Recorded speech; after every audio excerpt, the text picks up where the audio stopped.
Liquor scam కు సంబంధించి రోజుకొక సంచలన విషయం అయితే బయటకు వస్తుంది. ఇప్పటికే ఏపీలో దేశంలోనే అతిపెద్ద లిక్కర్ స్కామ్ గా పేర్కొన్నటువంటి ఈ ఏపీలో జరిగినటువంటి లిక్కర్ స్కామ్ లో అటు రాజకీయ నేతలతో పాటు ఇటు ఐఏఎస్ అధికారులు కూడా అరెస్ట్ అయ్యి ఆల్రెడీ జైల్లో ఉన్నారు.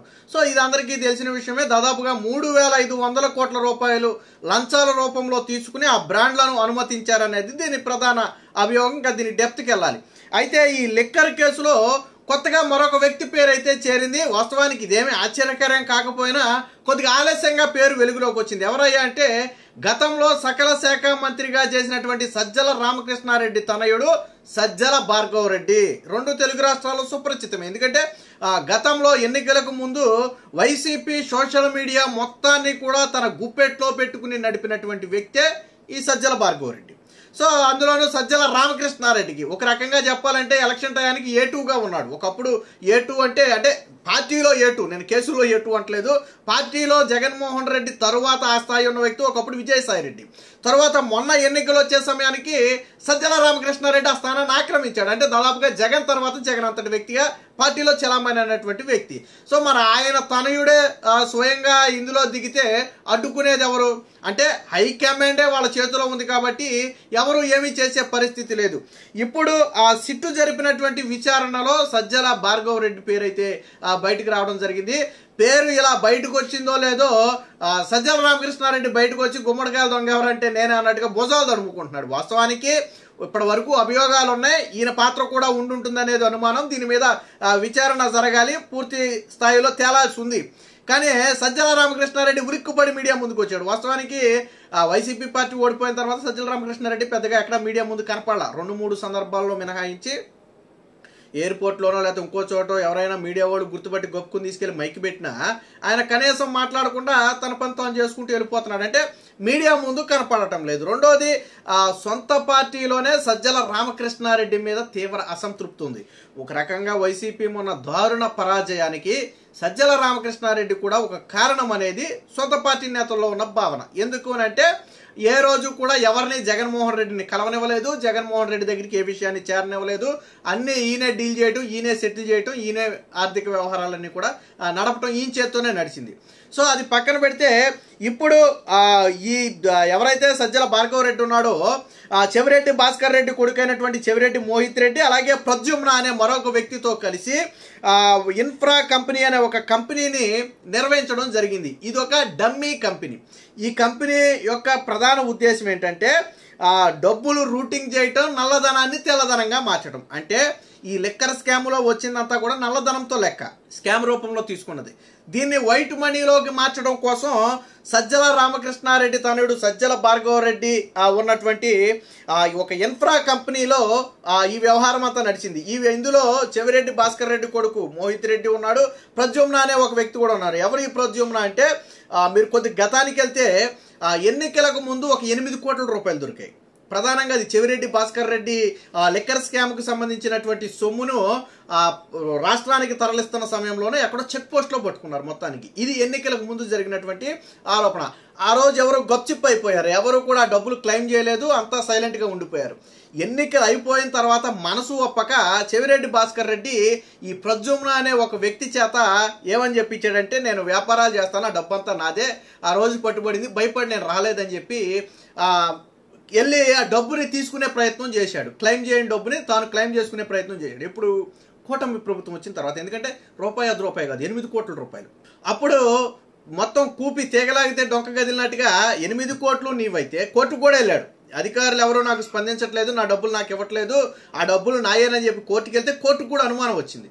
నీ డబ్బులు పోయి ఇది ఎన్నికలప్పుడు అంటున్నావు, దాదాపు ఏడాది దాటిపోయింది, ఏడాది తర్వాత వచ్చి డబ్బులు నాయి అనడానికి ప్రధాన కారణం ఏంటి, అసలు ఆ సమయంలో అంత డబ్బు ఎందుకు క్యారీ చేస్తున్నారు, ఇలా ఒకదాని తర్వాత ఒకటి ప్రశ్నలు సంధించేటప్పటికి పాపం దొరికిపోయాడు. దీంతో ఈ సిట్ అధికారులు కూడా ఏం చేశారంటే ఇదేదో లిక్కర్ స్కామ్కి సంబంధించిన వ్యవహారం లాగా ఉందని చెప్పి వాళ్ళు తీగలాగితే డొంకంతా కదిలింది. ఎవరయ్యా ఈ వ్యక్తి అంటే చెవిరెడ్డి భాస్కర్ రెడ్డికి అత్యంత సన్నిహితంగా ఉన్నటువంటి వ్యక్తి, వ్యాపారాలు చేసే వ్యక్తి. అంటే కొద్దిగా పెద్ద ఎత్తున వ్యాపారాలు చేసి అవసరమైతే చెవిరెడ్డి దగ్గర డబ్బులు తీసుకోవడం, చెవిరెడ్డికి ఇవ్వటం, ఇలా వారిద్దరి మధ్య సన్నిహితం ఉంది. కాబట్టే వ్యాపారస్తుల డబ్బు అయితే ఏదో ఒక లెక్క చూపొచ్చు అనే ఉద్దేశంతోనే ఆయన చెవిరెడ్డి ప్రద్యుమ్న అనే వ్యక్తిని రంగంలో దింపాడు. అంటే విషయం ఏంటంటే ఈ వ్యక్తికి అప్పటికే లిక్కర్ స్కామ్ లో వాటా ఉంది, లిక్కర్ స్కామ్ లో పార్ట్నర్ గా ఉన్నాడు. పార్ట్నర్ మీన్స్ ఇలా డమ్మీ కంపెనీలు నిర్వహించడం, డబ్బుల్ని వైట్ మనీగా మార్చడం, లేదా డబ్బులు రూటింగ్ చేయడం, ఇలా ఏదో ఒక వ్యవహారంలో. సో అలాగా ప్రద్యుమ్న అనే వ్యక్తి చెవిరెడ్డి భాస్కర్ రెడ్డి కొడుకైనటువంటి మోహిత్ రెడ్డితో కలిసి సజ్జల భార్గవ రెడ్డి ఈ కంపెనీని నిర్వహించి ఈ డబ్బు మొత్తాన్ని కూడా తెల్లధనంలోకి అయితే మార్చాడు. అలాగే ఇక్కడ ట్విస్ట్ ఏంటంటే ఎర్రచందనం స్మగ్లర్ విజయానంద్ రెడ్డి అంటే సాధారణంగా పోలీసులకు ఎక్కువ అవగాహన ఉంటుంది. ఎందుకంటే ఇతని మీద అనేక కేసులు ఉన్నాయి. ముఖ్యంగా ఎర్రచందనం స్మగ్లర్ సాధారణ ప్రజలకు పెద్దగా తెలియకపోవచ్చు, కానీ పోలీస్ డిపార్ట్మెంట్కి బాగా పరిచయమైన పేరు. ఈ విజయానంద రెడ్డితో కూడా సంబంధాలు కలిగి ఉన్నారు. బహుశా మరి అతను కూడా ఏమన్నా ఇందులో వాడుకున్నారేమో, మేబీ డబ్బును ట్రాన్స్ఫర్ చేయడానికో లేదా ఆ డబ్బును రూటింగ్ చేయడానికో ఏమన్నా విజయారెడ్డిని వాడుకున్నారేమో తెలియదు, కానీ విజయానంద రెడ్డి కూడా ఇందులో ఉన్నాడు. జగన్ హయాంలో మద్యం రవాణా కాంట్రాక్టు వారి సంస్థకే. ఎవరి సంస్థకి? విజయానంద రెడ్డి స్మగ్లింగ్ చేసే విజయానంద రెడ్డి ఉన్నాడు కదా, సో ఈ ట్రాన్స్పోర్ట్ మొత్తం కూడా విజయానంద రెడ్డికే ఇచ్చారు. సో ఎందుకు సంబంధాలు ఉన్నాయి అంటే అందుకే సంబంధాలు ఉన్నాయి. సో గుట్టు బయటకు రాకుండా ఒక బోగస్ సంస్థ పేరుతో బోర్డు సిట్టు దర్యాప్తులో వెలుగులోకి. తిరుపతి, చిత్తూరు, హైదరాబాద్లోని మొత్తం 12 కంపెనీల్లో సోదాలు అయితే చేయటం జరిగింది. అంటే సజ్జల భార్గవ రెడ్డి వాస్తవానికి ఎన్నికల తర్వాత కనపడలా.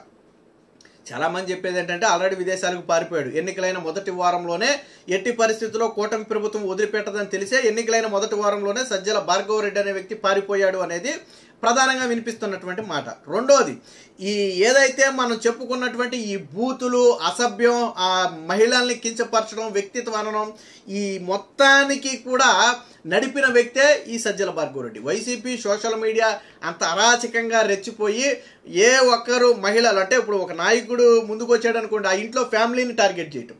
ఒక మహిళ ఎవరైనా ఆ రోజులో టీడీపీకో జనసేనకో బీజేపీకో సపోర్ట్గా మాట్లాడారనుకోండి, ఆవిడని టార్గెట్ చేయటం, ఫోటోలు మార్పింగ్ చేయటం, అత్యంత నీచమైన భాషలో మాట్లాడటం. ఈవెన్ టీడీపీకి చెందినటువంటి కొంతమంది ఉమెన్ యాక్టివిస్టుల మీద అత్యంత నీచమైన భాషలో వారు ఒక రకంగా వారు వ్యభిచారులుగా చిత్రీకరించి ఏదో పేపర్లో ఆర్టికల్ వచ్చినట్టుగా మొత్తం బయటకు వదిలారు. అంటే అంత నీచానికి ఒడిగట్టినటువంటి చరిత్ర సజ్జల భార్గవ రెడ్డిది.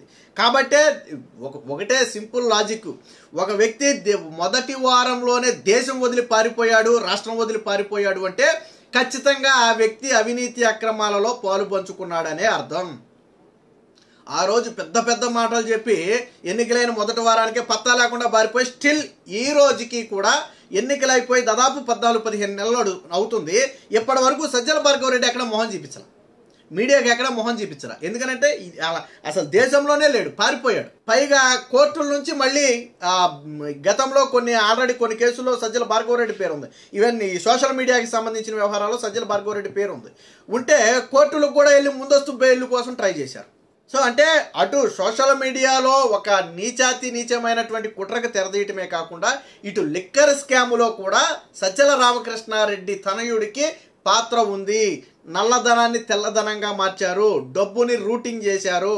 సో ఇందులో సజ్జల భార్గవ రెడ్డి పాత్ర ఉంది. ఇది మనం చెబుతున్నది కాదు, విచారణ తర్వాత స్పెషల్ ఇన్వెస్టిగేషన్ టీం చెబుతున్నటువంటి మాట. అయితే దీని మీద డీప్గా ఇంకా ఎంక్వైరీ చేయాలి. అసలు డొల్ల కంపెనీ ఎందుకు పెట్టాల్సి వచ్చింది, డొల్ల కంపెనీ వెనక ఎవరెవరు ఉన్నారు. ఇంతకీ విచిత్రం ఏంటంటే డొల్ల కంపెనీ జగన్మోహన్ రెడ్డి హయాంలో స్టార్ట్ అయిన డొల్ల కంపెనీ 2021. అంటే కేవలం ఈ లిక్కర్ స్కామ్ డబ్బును రూటింగ్ చేయటం కోసమే ఒక డొల్ల కంపెనీని స్థాపించి అందులో పార్ట్నర్గా ఎవరున్నారయ్యా అంటే సజ్జల భార్గవ రెడ్డి కూడా ఉన్నాడు. ఇప్పుడు సజ్జల భార్గవ రెడ్డి మెడకైతే బలంగా ఉచ్చు బిగుసుకోబోతుంది. ఒకవేళ దోషి అని తేలితే ఖచ్చితంగా రెడ్ కార్నర్ నోటీస్ ఇష్యూ చేసైనా గల్లాబట్టి లాక్ రావడం అనేది ఖచ్చితంగా జరుగుద్ది. లేదా తండ్రిగా ఉన్నటువంటి సజ్జల రామకృష్ణారెడ్డి పాత్ర ఉందని తేలితే ఆయన బొక్కలో పంపడం ఖాయం. ఆల్రెడీ నిన్న మీడియా ముందుకు వచ్చి సంకలు గుద్దుకుంటున్నాడు. సో ఏది ఏమైనా మొత్తంగా ఈ తాజాగా ఈ లిక్కర్ స్కామ్లో సజ్జల భార్గవ రెడ్డి పేరు బయటకు రావడంతో అటు సజ్జల రామకృష్ణారెడ్డిలో కానివ్వండి, ఇటు జగన్మోహన్ రెడ్డిలో కానివ్వండి